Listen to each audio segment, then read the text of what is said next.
Hola, iniciamos hoy una exploración visual, muy particular, el mundo de la patología veterinaria. Y nuestra guía va a ser una obra específica que, bueno, nos permitirá ver las enfermedades como nunca antes. Suena muy interesante. Sí, nos vamos a centrar en el Atlas Color de Patología Veterinaria Volumen 1. Este es editado por el profesor Huaitao Chen y publicado en 2025. La misión de hoy, digamos, es descubrir cómo las imágenes, tanto las que vemos a simple vista como las del microscopio, son herramientas fundamentales para entender qué pasa en los animales enfermos, hasta el nivel más íntimo de sus células y tejidos. Claro. Y bueno, este atlas es un esfuerzo colaborativo impresionante de la comunidad veterinaria china. Ajá. Ok, vamos a desempacar esto. ¿Cómo lee un patólogo una enfermedad en una imagen? O sea, ¿qué pistas visuales revelan la historia de un padecimiento?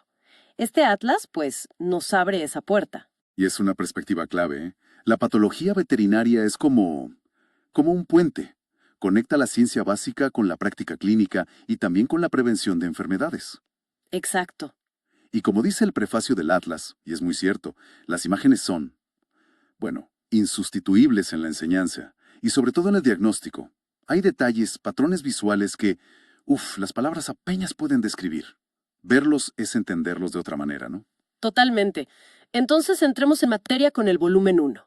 Este se dedica a la patología básica, a los cimientos, digamos. A lo fundamental. Sí.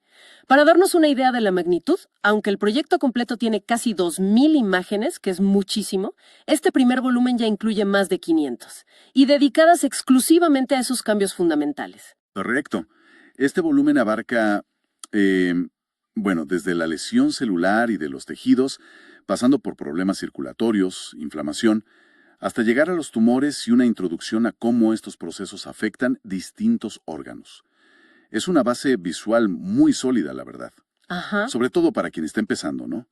Para aprender a reconocer estas alteraciones. Permite contrastar lo que uno ve en un caso real con imágenes de referencia. Es muy útil. Vayamos entonces al capítulo 1, lesión de células y tejidos. Aquí es donde la cosa se pone fascinante, porque es ver el daño, bueno, en su mínima expresión. Me llaman mucho la atención los cambios que pueden sufrir los núcleos de las células. Son como señales de alarma. Exacto, son señales. Por ejemplo, el atlas muestra imágenes donde los núcleos aparecen como encogidos, muy oscuros, densos, eso que llaman pignosis, ¿verdad? Hipnosis, sí. Y en otras, como en unos casos de intoxicación por cobre en patitos, los núcleos se deforman de maneras rarísimas, casi como si la célula estuviera, no sé, gritando bajo estrés. Exacto. Esos cambios nucleares son un lenguaje celular. La pignosis, o esa fragmentación del núcleo que llaman cariorrexis, Cariorrexis. suelen ser indicadores de que la célula está muriendo, generalmente por un daño irreversible, lo que conocemos como necrosis. Ah, ok. Y esas deformaciones extrañas pueden señalar un estrés tóxico severo, incluso el tamaño o la forma del nucleolo, esa estructurita dentro del núcleo. Sí. Puede cambiar, y eso indica desde alta actividad hasta respuestas a deficiencias nutricionales como la de riboflavina que mencionas. Son pistas visuales directas del estado de la célula, muy directas. Y no solo el núcleo, ¿eh? El citoplasma también revela muchísimo. Veo imágenes de mitocondrias hinchadas, casi como reventadas, en células del hígado de animales intoxicados. Sí, eso es muy típico. O el retículo endoplásmico, esa red interna de la célula, aparece dilatado como si estuviera sobrecargado o estresado. Son signos de disfunción clarísimos. Mitocondrias hinchadas y con las crestas rotas, como en esa intoxicación por cobre, apuntan a una crisis energética celular. Falla la energía. Claro. La dilatación del retículo endoplásmico puede indicar problemas en la producción de proteínas o, acumulación de sustancias. Y hay otros ejemplos muy gráficos, como esos macrófagos pulmonares llenos de cristales en la neumoconiosis equina. Las células de polvo, ¿no? Esas mismas, las células de polvo, muestran una sobrecarga de los lisosomas, que ya no pueden digerir ese material extraño. Son como fotos instantáneas de la lucha interna de las células. Fascinante. El Atlas también dedica una sección a las degeneraciones. Suena un poco abstracto, pero las imágenes las hacen muy, muy concretas. Hay varias, ¿cómo las entendemos de forma sencilla? Podemos agruparlas pensando en qué se acumula o cambia de forma anormal en las células. Por ejemplo, la degeneración vacuolar o hidrópica. Hidrópica. Esa implica acumulación de agua. Las células se hinchan, se ven pálidas, a veces casi como globitos. Ah, claro. Luego está la degeneración grasa. Esa es muy visual. Acumulación de lípidos. El ejemplo clásico es el hígado graso. Macroscópicamente se ve amarillento, blando, Sí, esa imagen es muy conocida. y a veces con ese patrón moteado, rojo y amarillo, que llaman hígado de nuez moscada, si hay congestión asociada. Y al microscopio, pues se ven las gotas de grasa dentro de las células. Clarísimo. Entiendo, es como si la célula se encharcara con agua o acumulara grasa por algún problema metabólico, ¿no? Exactamente. Y las otras degeneraciones, mencionan hialina, amiloide, fibrinoide, suenan más complejas. Bueno, las degeneraciones hialina y amiloide implican acumulación de proteínas anormales, pero son distintas. La hialina a menudo aparece como gotitas rosadas brillantes dentro de las células o en el tejido conectivo. Gotitas rosadas. Sí, el amiloide forma depósitos más homogéneos, también rosados, pero que se pueden teñir específicamente. Son indicadores de procesos crónicos o enfermedades sistémicas. Ok. La degeneración fibrinoide es diferente. Es más bien un tipo de necrosis localizada, especialmente en las paredes de los vasos sanguíneos o tejido conectivo. Toma una apariencia brillante y homogénea, como fibrina, pero sin serlo exactamente. Entendido. Entonces, estas degeneraciones son señales de distintos tipos de estrés o daño celular, más bien crónico. Y esto nos lleva, inevitablemente, a la muerte celular. El Atlas diferencia necrosis y apoptosis. Visualmente, ¿cuál es la clave? Mira, la necrosis es la muerte, llamémosle sucia. Es el resultado de un daño agudo. Las células se hinchan, se rompen, y sus núcleos pasan por esas fases que mencionamos. Pignosis, que es el encogimiento, Ajá. cariorrexis, la fragmentación, y finalmente carioflisis, que es la disolución. Y muy importante, genera inflamación alrededor. Ah, claro, el cuerpo reacciona. Exacto. La apoptosis, en cambio, es la muerte celular programada. Es limpia. La célula se encoge ordenadamente, el núcleo se condensa de forma peculiar, a veces como un anillo o en forma de C. Qué curioso. Se fragmenta en cuerpos apoptóticos, que son, comidos, fagocitados por células vecinas, sin causar inflamación. Las imágenes del Atlas ayudan muchísimo a distinguir estos dos destinos celulares tan diferentes. Fascinante ver estos procesos tan fundamentales ilustrados así. El Atlas también muestra depósitos patológicos como la calcificación en tejidos muertos o pigmentos extraños. Sí, la calcificación distrófica, esos depósitos blanquecinos, duros, en zonas de necrosis antigua. Eso es común. Ajá. Y los pigmentos nos cuentan historias, ¿sabes? La hemosiderina, por ejemplo, que deriva de la hemoglobina, indica hemorragias antiguas. Se ve como gránulos dorados o azules con tinciones especiales, Como una cicatriz de sangre. algo así. O los pigmentos exógenos como el carbón en los pulmones, la antracosis, de animales expuestos a humo o sílice en la silicosis. Son como cicatrices o tatuajes que revelan exposiciones o eventos pasados. Muy gráfico. Cambiando un poco de escala, el capítulo 2 aborda los problemas circulatorios. Aquí las diferencias visuales parecen muy, muy marcadas. Totalmente. Es clave distinguir la hiperemia arterial, que es un aumento activo del flujo sanguíneo, y se ve como un enrojecimiento brillante, por ejemplo en una inflamación aguda, de la congestión venosa. Esta última es un estancamiento pasivo de sangre. Pasivo. Sí, y en la congestión, el tejido se ve más oscuro, violáceo, hinchado, como el clásico hígado de nuez moscada, que ya mencionamos, donde se alternan zonas pálidas y oscuras por la congestión en el centro del lobulillo hepático. Claro, tiene sentido. También se habla de hemorragias, trombos, infartos, términos que oímos a menudo. Pero, ¿cómo ayuda el Atlas a diferenciarlos visualmente? Bueno, muestra la morfología. Las hemorragias pueden ser puntitos, petequias o manchas más grandes, equimosis. Pequeños puntitos. Sí, o manchas. Y es crucial diferenciar un trombo, que es un coágulo formado dentro de un vaso en un animal vivo, está adherido a la pared, a menudo con una estructura laminada. Ah, se pega. Exacto. Diferenciarlo de un coágulo postmortem, que es uniforme, no adherido, y a veces separa la parte celular de la plasmática, dando ese aspecto de grasa de pollo. Grasa de pollo. Qué descriptivo. Sí, sí. Igualmente, un infarto anémico pálido por obstrucción arterial en órganos sólidos como riñón o vaso se ve muy distinto de un infarto hemorrágico rojo oscuro por obstrucción venosa o en tejidos más laxos como pulmón o intestino. Ok. Y el edema, la acumulación de líquido, pues tiene ese aspecto brillante gelatinoso en tejido subcutáneo o espumoso en los pulmones. Las imágenes lo muestran muy bien. Entendido.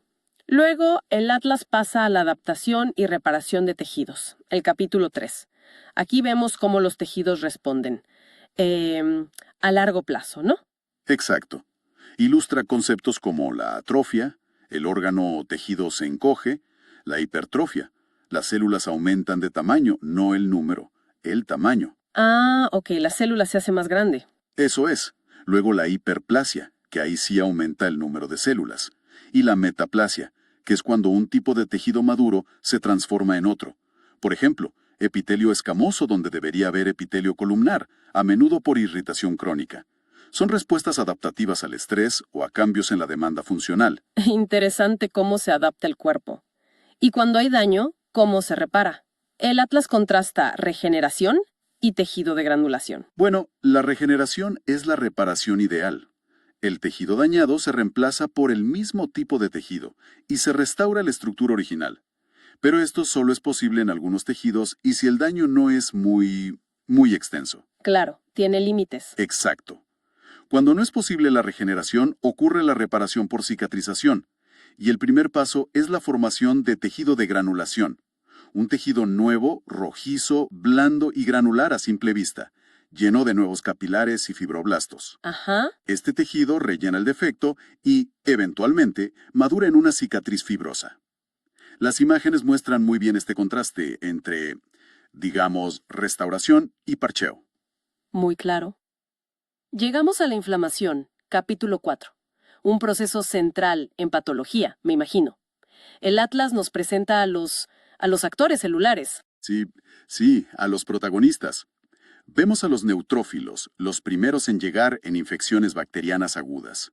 Los eosinófilos, típicos de reacciones alérgicas o parasitarias. Los macrófagos, células clave en la limpieza y en la inflamación crónica, que a veces se cargan de material como esas células de polvo que dijimos. Cierto. Y las células gigantes multinucleadas, que se forman por fusión de macrófagos para intentar eliminar material muy grande o persistente, como las de tipo Langhans que la tuberculosis o las de cuerpo extraño alrededor de suturas o parásitos. Impresionante la variedad de células. Y basándose en lo que predomina, ¿cómo se clasifican los tipos de inflamación? Porque parece haber muchas categorías. Sí, hay varias. El atlas ayuda a visualizar las principales categorías exudativas, que se definen por el tipo de líquido o exudado que producen. Exudado. Sí, la inflamación serosa es acuosa, clara, como el líquido de una ampolla. La supurativa o purulenta se caracteriza por el pus, que es rico en neutrófilos muertos. Ahí tienes los abscesos, la piometra. Pus, ok. La catarral o mucosa produce moco abundante, como en una rinitis o una enteritis catarral.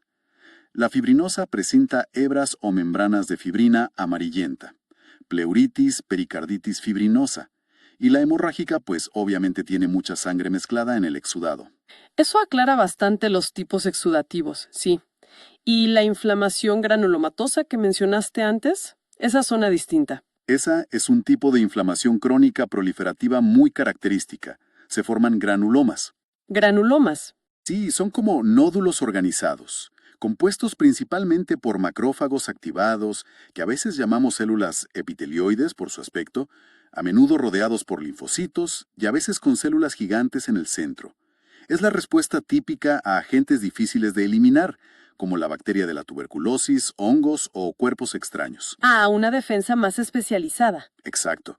El atlas muestra ejemplos de granulomas tuberculosos y parasitarios, ilustrando esta respuesta inmunitaria tan particular y visualmente distintiva. Muy bien, creo que hemos cubierto los fundamentos de forma bastante visual. Ahora, el atlas también muestra cómo estos patrones básicos se manifiestan en los diferentes sistemas del cuerpo, ¿no? Desde el capítulo 5 en adelante. ¿Podríamos dar un vistazo rápido a algunos ejemplos clave? Empezando por los tumores. Capítulo 5. Dale.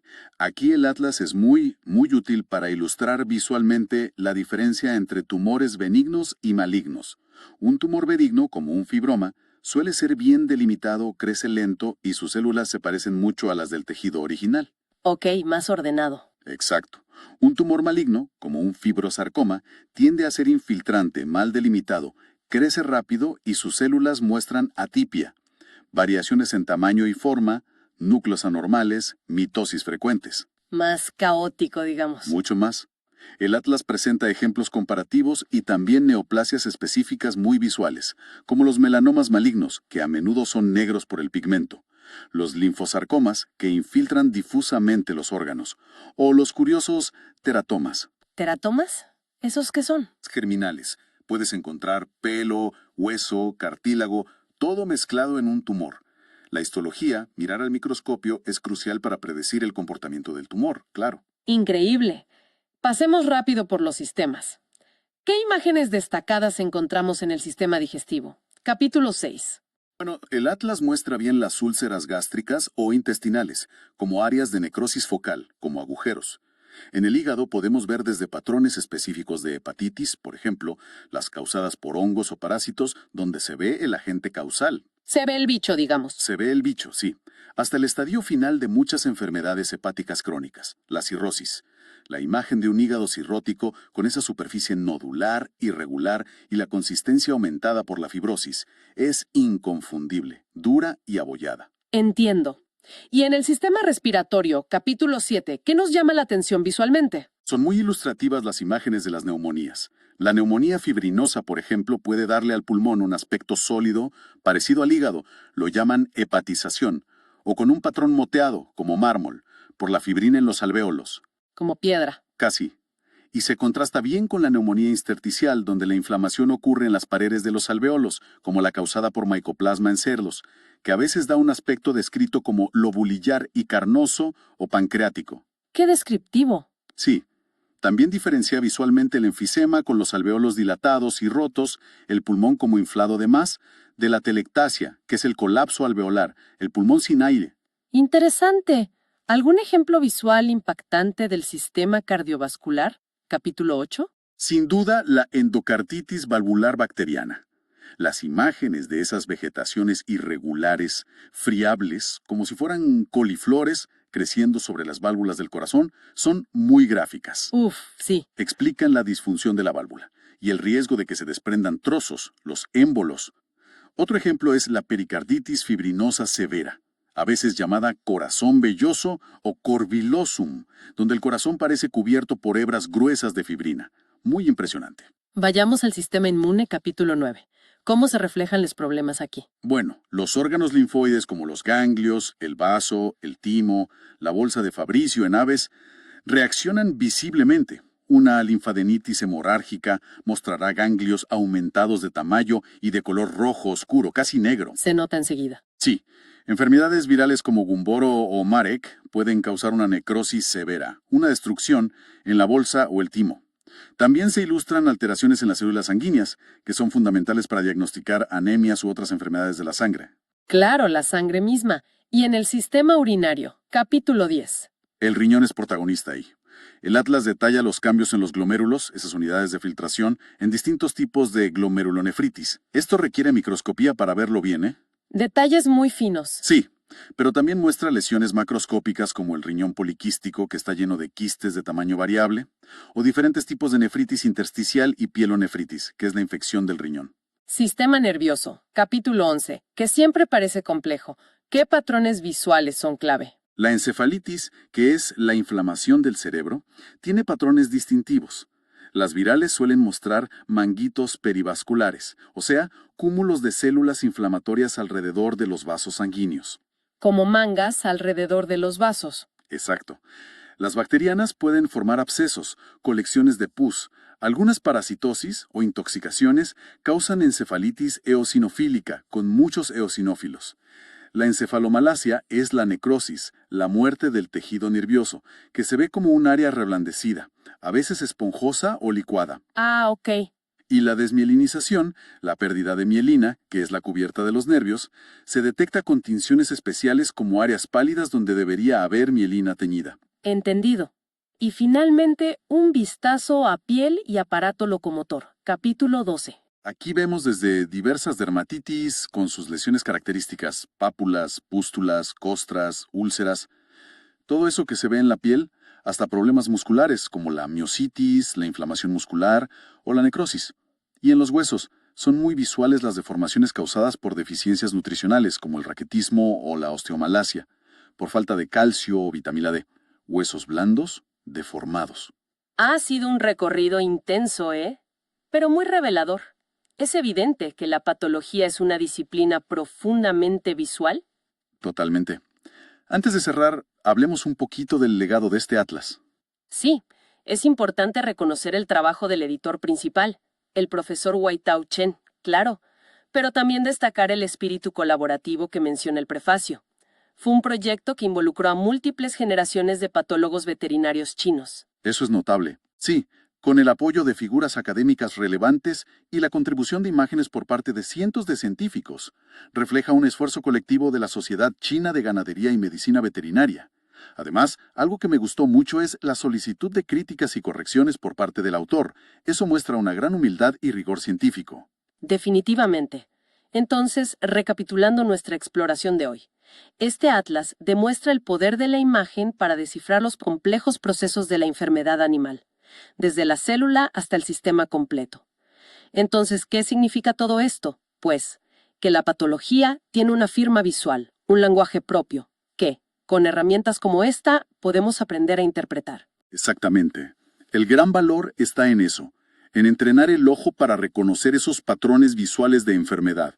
Hemos visto cómo alteraciones sutiles en orgánulos, distintos tipos de degeneración, necrosis, inflamación o reparación, se manifiestan de forma característica en los diferentes tejidos y órganos, y cómo incluso los tumores tienen sus propias señas de identidad visual.